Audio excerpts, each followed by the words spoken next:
নমস্কার বন্ধুরা, বাণীকথা চ্যানেলে আপনাদের সকলকে স্বাগত জানাই। আজকের এই ভিডিওটি অবশ্যই মন দিয়ে দেখুন। ভগবান শ্রীকৃষ্ণ কুরুক্ষেত্রের যুদ্ধে দাঁড়িয়ে অর্জুনকে নিমিত্ত করে আমাদের সকলকে শ্রীমদ্ ভগবত গীতার যে জ্ঞান তিনি দিয়েছিলেন তা বর্তমান জীবনে কতটা প্রাসঙ্গিক তা বাণীগুলি শুনলেই বোঝা যায়। এই ভিডিওতে শ্রীকৃষ্ণের বলা শ্রীমদ্ ভগবদ্গীতাকে গল্প এবং বাণী আকারে বলা হয়েছে। শ্রীকৃষ্ণের বলা এই উপদেশগুলি এতটাই মূল্যবান যে কেউ যদি জীবনে সঠিকভাবে এই উপদেশগুলি পালন করে তাহলে সে অর্জুনের মতো বিজয়ী হতে পারবে এবং জীবনের সব অন্ধকার কেটে যাবে, এক সুন্দর শান্তিপূর্ণ জীবন কাটাতে পারবে। ভিডিওটি শুরু করার আগে যারা এই চ্যানেলে নতুন তারা অবশ্যই চ্যানেলটি সাবস্ক্রাইব করুন আর বেল বাটনে প্রেস করে রাখুন আরও এই রকম নতুন নতুন ভিডিও পেতে। ভিডিওটি দেখে ভালো লাগলে একটি লাইক করবেন এবং সবাইকে শেয়ার করবেন যাতে তারা এই ভিডিওটি দেখে উপকৃত হয়, এবং কমেন্ট বক্সে জয় শ্রীকৃষ্ণ লিখতে ভুলবেন না। তাহলে আসুন শুরু করি। অহংকার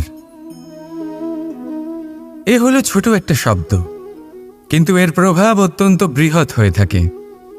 আর সব থেকে বড় সমস্যা হলো মানুষ আজ অবধি বুঝতেই পারেনি যে এই অহংকারের বাস্তব রূপ কিরকম।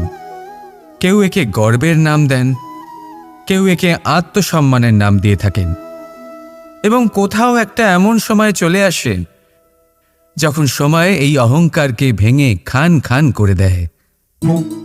আর তখন না গর্ব আপনাকে বাঁচাতে পারে না আপনার আত্মসম্মান। এখন যদি আপনাকে উদাহরণ দিই, তাহলে যেখানে আপনি বসে আছেন সেই ঘরেই ওপরে তাকান, সেই ছাদের দিকে।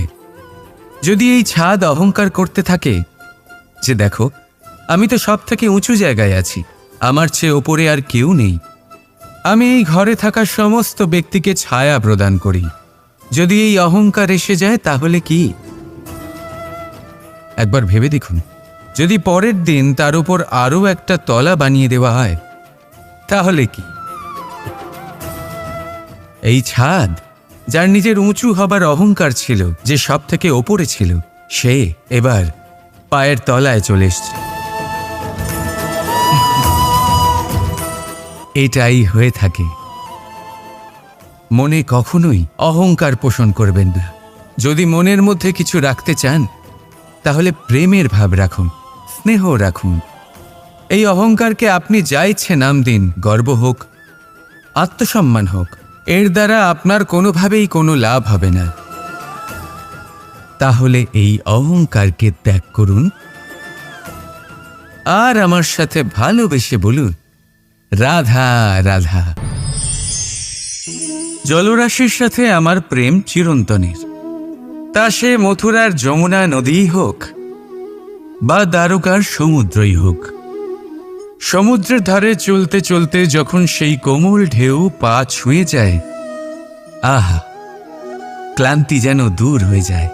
আমাদের মধ্যে একটা শক্তির জন্ম দেয়, মনকে উৎফুল্ল করে তোলে। সেই ঢেউয়ের বিষয় কি আপনারা কখনো ভেবেছেন? এই ঢেউই যখন তটে আসে ছোট পাথরের সাথে ধাক্কা খেয়ে বিক্ষিপ্ত হয়ে যায়। আর এমন এক সময়ও আসে যখন এই ঢেউই এত ভয়ঙ্কর হয়ে ওঠে যে সব কিছু ধ্বংস করে দেয়, সব কিছু নষ্ট করে দেয়। এর একটা সারমর্ম রয়েছে, একটা অত্যন্ত গুরুত্বপূর্ণ শিক্ষা রয়েছে, যে কখনো কাউকে দুর্বল মনে করবেন না, কখনো না।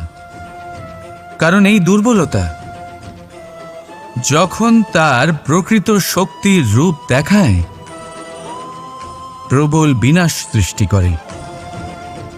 তাই কারোর বিনম্রতার, কারোর কোমলতার সর্বদা সম্মান করতে শিখুন। রাধা রাধা। কি ভাবছেন আজ কৃষ্ণ রথীর স্থানে বসে আছে, যেখানে ওর সারথীর স্থানে বসা উচিত ছিল? এটাই ভাবছিলেন তো? অনেক সময় এমন হয় যে আমরা যা দেখছি তা সত্যি হয় না। যেমন সূর্যকে আমরা দেখতে পাই কারণ তাকে দেখা যায়। তবে সত্যি হলো এটাই যে আমরা সূর্যকে দেখতে পাই কারণ আমরা সূর্যকে দেখি। এবার নিজের চোখ বুজে ফেলুন। এবার দিন না রাত কিছুই যায় আসে না। ঠিক সেইভাবে ধর্মস্থাপনের এই কাজে, ধর্মের এই পথে আমি সারথি নই, আমি হলাম রথী। আর আমি খুঁজে চলেছি সেই সারথি যিনি ধর্ম, কর্ম এবং ভক্তিতে পরিপূর্ণ। ধর্ম যা আপনাকে সঠিক পথে চালনা করে, কর্ম যা আপনাকে পরিশ্রম করায়, আর ভক্তি তাকে সেই পথ থেকে বিচলিত হতে দেয় না। আজ পর্যন্ত আমি সবার সখা ছিলাম, সবাইকে সঠিক পথে চালনা করতাম।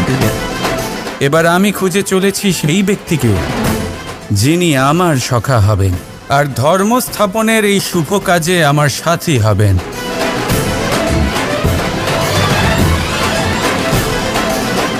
বন্দে কর্মা, বন্দে ধর্মা,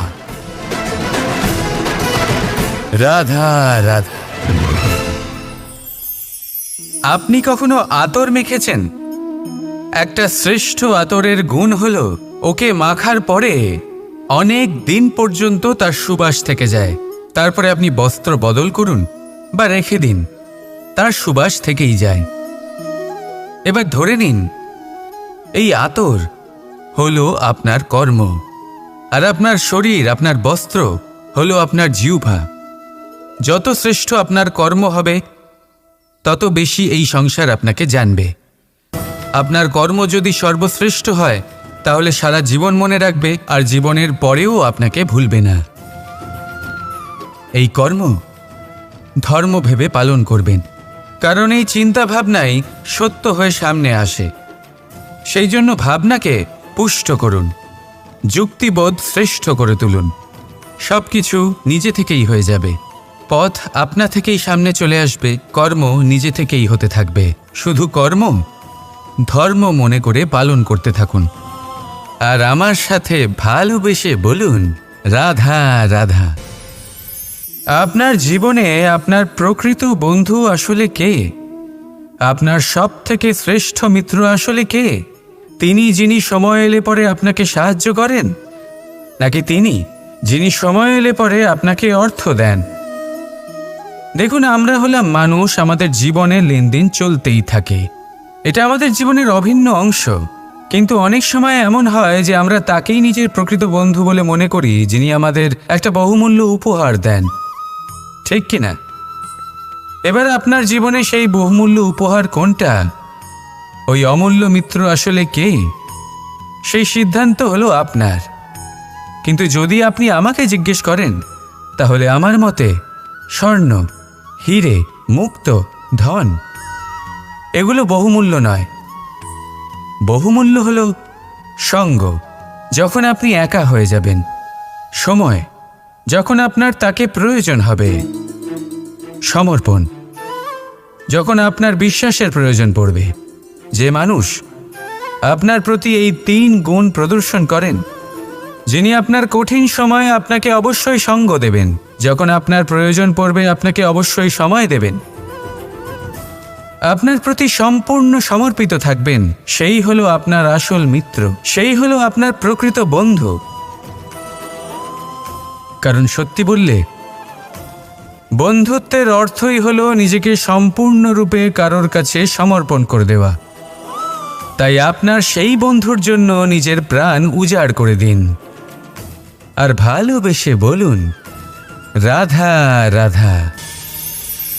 জীবনের পঞ্চমহাভূতের দ্বিতীয় তত্ত্ব হল মাটি, ভূমি, ধরা, যে ধারণ করে, যা আমাদের সকলকে ধারণ করে, ভালো হোক বা মন্দ, নিজের কর্তব্য পালন করে।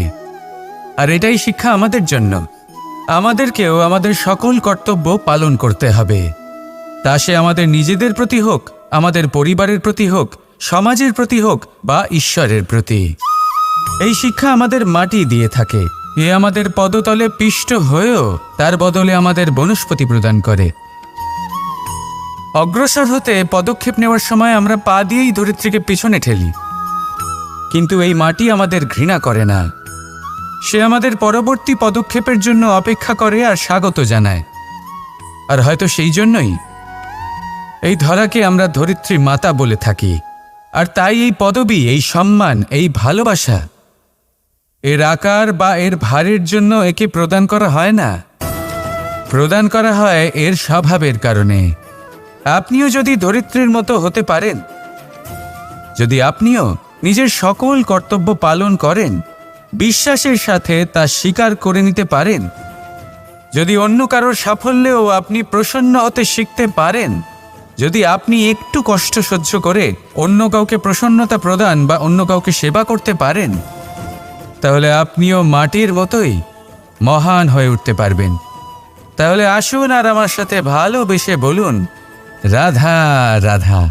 প্রসন্নতা এমন এক অনুভূতি যা আমরা সকলে পেতে চাই। এবার এটা ভেবে দেখুন যে আমরা আমাদের প্রসন্নতার জন্য অন্য কাউকে দায়ী কেন করি। আজও এরকম কিছু করেছে, ওর জন্য আমি দুঃখী হয়ে আছি। আজও এমন কিছু করলো যার ফলে আমার মন প্রসন্ন হয়ে উঠল। না, আপনাকে স্পষ্ট করে একটা কথা বলে দিই, আপনার প্রসন্নতা না শুধু আপনার নির্বাচন, না শুধু আপনার হাতে রয়েছে, বরং আপনি নিজের প্রসন্নতাকে নিজেই আকৃষ্ট করেন। এই ফুলগুলিকে দেখুন, এই ফুল এর সুগন্ধ ছড়ায়, আর এই ফুল নিজের দিকে কীটপতঙ্গদের আকৃষ্ট করে। এবার দেখুন কীটপতঙ্গ কাদের আকৃষ্ট করে? গিরগিটি বা ব্যাঙ, এরকম কিছু প্রাণীদের। এবার এই যে ফুল, কীটপতঙ্গের জন্য এই যে ফুল, তার বিকাশ হয়, এ আরও প্রস্ফুটিত হয়, ওর বংশ আরও বৃদ্ধি পায়। তাই এর তাৎপর্য হলো সহজ, ফুল উচিত ব্যক্তিকে নিজের দিকে আকৃষ্ট করে। এবার কীটপতঙ্গের কথা বললে তারা কাদের আকৃষ্ট করে? তাদেরই, যারা তাদেরই শিকার করবে, খাদ্যরূপে গ্রহণ করবে। এবার কাকে আপনি নিজের দিকে আকৃষ্ট করতে চান তার নির্বাচন আপনারই। আপনি কি প্রসন্নতাকে নিজের দিকে আকৃষ্ট করতে চান নাকি অপ্রসন্নতাকে করতে চান, তার নির্বাচন আপনারই। আপনি জীবনে যা কিছু পাবেন, সুখ, দুঃখ, আশা, নিরাশা, প্রসন্নতা, অপ্রসন্নতা, সবই হলো আপনারই নির্বাচনের পরিণাম। তাহলে সঠিক নির্বাচন করুন আর আমার সাথে ভালোবেসে বলুন, রাধা রাধা। আপনি জীবনে কি হবেন সেটা আপনার পরিশ্রম, আপনার নিরন্তর প্রয়াস আর আপনার নির্বাচিত দিশার উপর নির্ভর করে না। এটা নির্ভর করে আপনার সঙ্গতির ওপরেও। এই সঙ্গতি যা হলো অত্যন্ত গুরুত্বপূর্ণ। প্রকৃতিও আমাদের এটাই শেখায় বিভিন্ন উদাহরণ দিয়ে। যদি আপনাকে একটা উদাহরণ দিই, কখনো বাতাসের প্রবাহ লক্ষ্য করবেন। এই বাতাসের প্রবাহ যখন কোনো পুষ্পকে স্পর্শ করে, সেও সুগন্ধে পরিপূর্ণ হয়ে যায়। এই বাতাসের প্রবাহ যখন কোনো নালীর উপর দিয়ে প্রবাহিত হয়, তখন সেও সুগন্ধহীন হয়ে যায়। এ সঙ্গতির প্রভাব যা মানুষকে কোথা থেকে কোথায় নিয়ে যেতে পারে আপনি জানতেও পারবেন না। এ হলো সঙ্গতির প্রভাব, যেখানে চানার সাথে গুড়ও মিশে যেতে পারে। এ হলো সঙ্গতিরই প্রভাব, যেখানে একটা সাধারণ পাথর স্বর্ণের সাথে মিশে গিয়ে একটা রত্নে পরিণত হতে পারে। তাই এই সঙ্গতির বিষয়ে বিশেষ খেয়াল রাখবেন। আপনি কার সাথে মিশছেন, কি বলছেন, কি শিখছেন, আপনার অস্তিত্বের ওপর তাদের কি প্রভাব পড়ছে সব লক্ষ্য করবেন। আর আমার সাথে ভালোবেসে বলবেন, রাধা রাধা। এই সংসারে যেই জন্মগ্রহণ করে কিছু না কিছু অবশ্যই শেখে, এবং তার জন্য থাকে তার গুরুর অবদান। এবার এই গুরু কে হবেন তা আমরা নির্বাচন করি। হয়তো তিনি আমাদের মাতা পিতা হতে পারেন, হয়তো বন্ধু হতে পারেন, হয়তো দাদাও হতে পারেন। আদর্শ হতে পারেন, বা হয়তো গুরুকুলের শিক্ষাকর্তা গুরুও হতে পারেন। এবার সংসারের এমন কিছু জিনিস আছে যা জগতের কোনো গুরুই শেখাতে পারবেন না, তা আপনাকে সময় শিখিয়ে দেবে। কারণ এই সংসারে সময়ের থেকে বড় গুরু আর কেউ হয় না। এবার সময় আর গুরুর মধ্যে একটা সাদৃশ্য আছে আর একটা তফাতও আছে।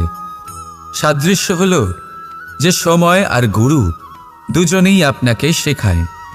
তফাতেই যে গুরু প্রথমে আপনাকে শিক্ষাদান করে, তারপর আপনার পরীক্ষা নেন। সময় প্রথমে আপনার পরীক্ষা নেয়, তারপর আপনাকে শিক্ষা দেয়।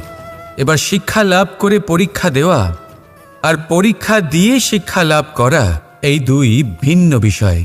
আর সব সময় মনে রাখবেন, এই সময়ের থেকে আপনি যা শিক্ষা লাভ করবেন তা সব সময় যত্ন করে আপনার কাছে রেখে দেবেন। কারণ সময়ের থেকে বড়, সময়ের থেকে দামি, সময়ের থেকে অত্যন্ত আধুনিক আর কোনো গুরু নেই।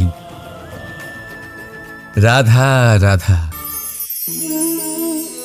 এই পাত্র দেখছেন আপনারা, কি সুন্দর! এটা জলকে শীতল রাখে আর ঘরকে সুন্দর। এবারে ভাবুন, যদি এই পাত্র আমার হাত থেকে পড়ে যায় তাহলে ভেঙে গেল, তাই না? এবার কি হবে? আপনি বলবেন সহজ ব্যাপার, আরও একটা পাত্র কিনে নাও, 1 মুদ্রায় পেয়ে যাবে। এই পাত্রের বাস্তবিক মূল্য আপনি যদি জানতে চান, তাহলে সেই কুম্ভকারকে জিজ্ঞাসা করুন, যিনি এই পাত্র বানিয়েছেন। কতটা পরিশ্রম করতে হয়েছে ওনাকে তা জিজ্ঞেস করুন।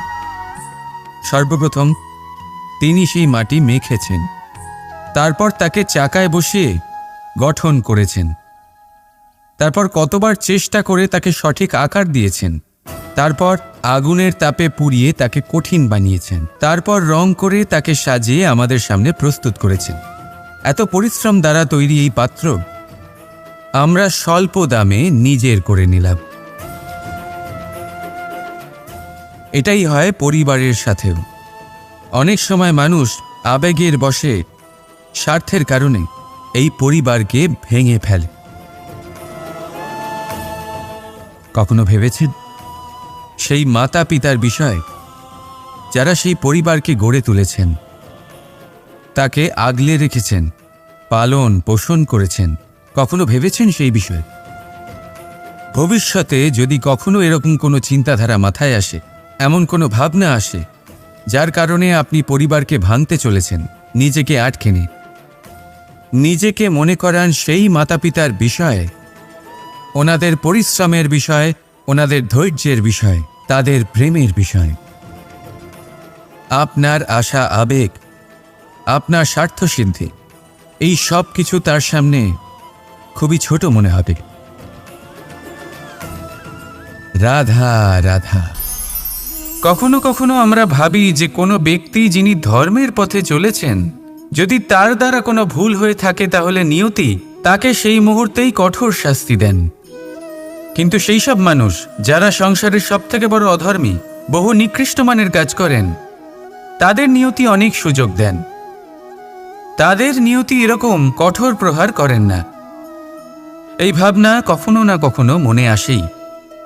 ভেবে দেখুন কেন?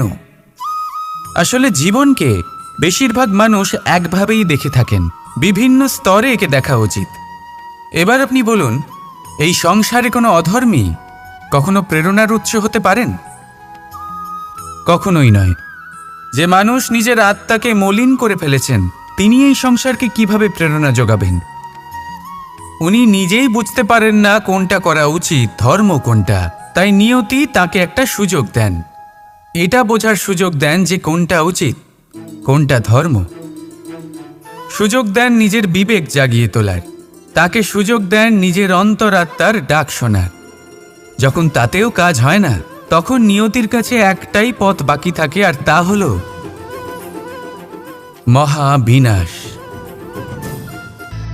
মানুষ অন্য কোনো বস্তু বা ভাবের সাথে পরিচিত হোক না হোক, ভয়, আর ভবিষ্যৎ, এই দুই মানুষের মনে সর্বদা থাকে, যাদের অস্তিত্ব তার নিজের অস্তিত্বের ওপর প্রভাব ফেলে। আশ্চর্য, তাই না? ভয় সেটা যা আপনি জানেন না, যা অজানা। আর সেই কারণে আপনার ভয় হয় যে কে জানে কি হবে। ভবিষ্যৎ তাই যা এখনো ঘটেইনি। তাহলে যা ঘটেনি সেটা নিয়ে চিন্তা কেন? আপনার হাতে আছে বর্তমান। বর্তমানের কর্ম সত্য মন নিয়ে করুন, আর ভাবুন যে নিজের কর্ম আরো ভালোভাবে কি করে করা যেতে পারে। আর নিজের উপরে ভরসা রাখুন। যদি বর্তমানের কর্ম আপনি মন থেকে করেন, তাহলে ভয় নিজেই দূর হয়ে যাবে, আর ভবিষ্যতের ফল অবশ্যই মিষ্টি হবে। তাই ভয় আর ভবিষ্যৎকে নিয়ে চিন্তিত হবেন না, এই বর্তমানেই বাঁচুন। রাধা রাধা, কি অসাধারণ পুস্তক, তাই না? সুন্দর আবরণ, সজ্জিত পৃষ্ঠা,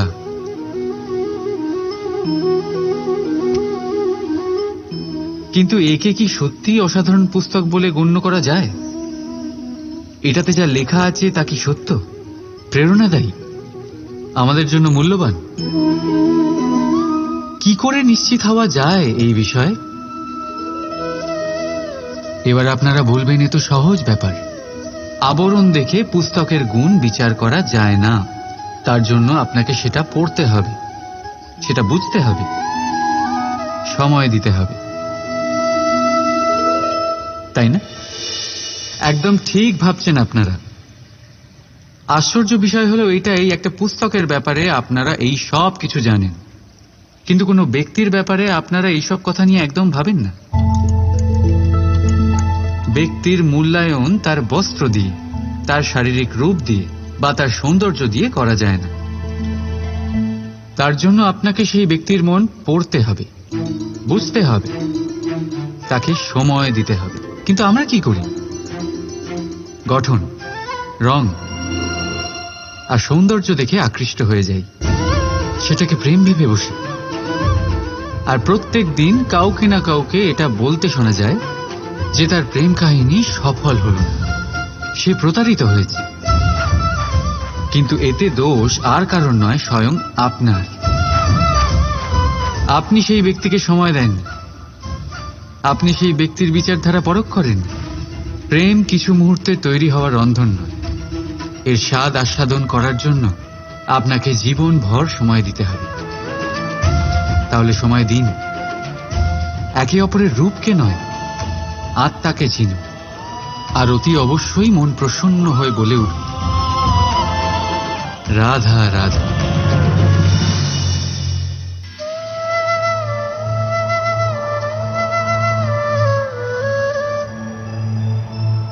মানুষের ভাবনা সংসারে সবচেয়ে গভীর, বা বলতে পারেন সবচেয়ে কঠিন ভাব।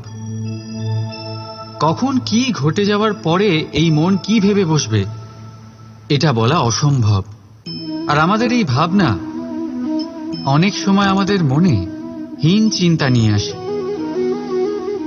আমরা সবসময় আমাদের ওপরের শ্রেণীর লোকেদের লক্ষ্য করি, তাদের জীবনের বিশ্লেষণ করি, আর তারপর নিজেকে হীন মনে করি। ও কত ধনশালী, ও কত বলশালী, আর আমার কাছে তো কিছুই নেই, আমি নিঃস্ব, আমি হীন, এই সংসারের জন্য আমি কিছুই নই। মনে হয় না এরকম? কিন্তু আসলে তা নয়। আপনার কাছেও অনেক কিছু আছে, পরখ করে দেখে নিন। অতি ক্ষুধার্ত মানুষ যদি এক মুঠো ভাত পেয়ে যায়, তা যতই অন্যের কাছে ক্ষুদ্র অন্নের দানা হোক, তার কাছে তা ভোজের থেকে কোনো অংশে কম নয়। তাই যখনই মনে হীন চিন্তার উদ্রেক হবে, আপনজনদের দিকে তাকান, তাদের কথা ভাবুন। আপনার বিশ্বাস হয়ে যাবে, আপনি যতই মনে করেন এই সংসারের জন্য আপনি কিছুই নন, কিছু মানুষের জন্য আপনি গোটা সংসার সমান। তাই যা আপনার সংসার, তাতেই সুখী থাকতে শিখুন। রাধা রাধা।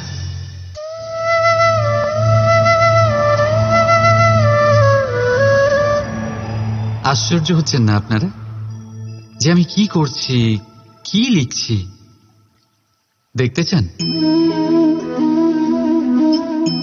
এবার আপনারা ভাবছেন আমি মাটিতে মাটি কেন লিখছি।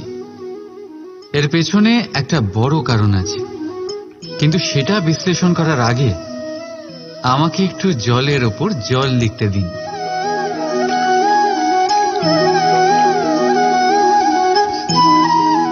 কি হলো? যেটা আমি লিখলাম সেটা দেখা যাচ্ছে না কেন? তাহলে এবার শুনুন আপনাদের প্রথম প্রশ্নের উত্তর। মাটিতে মাটি লেখা যতটা সরল, ঠিক ততটাই কঠিন জলের ওপর জল লেখা। সম্পর্কও ঠিক এমনই হয়। তৈরি করার সময় মাটিতে মাটি লেখার মতো সরল, আর পালন করার সময় জলের ওপর জল লেখার মতো কঠিন। এবার প্রশ্ন এটাই হলো, জলের ওপর জল কি করে লেখা যায়?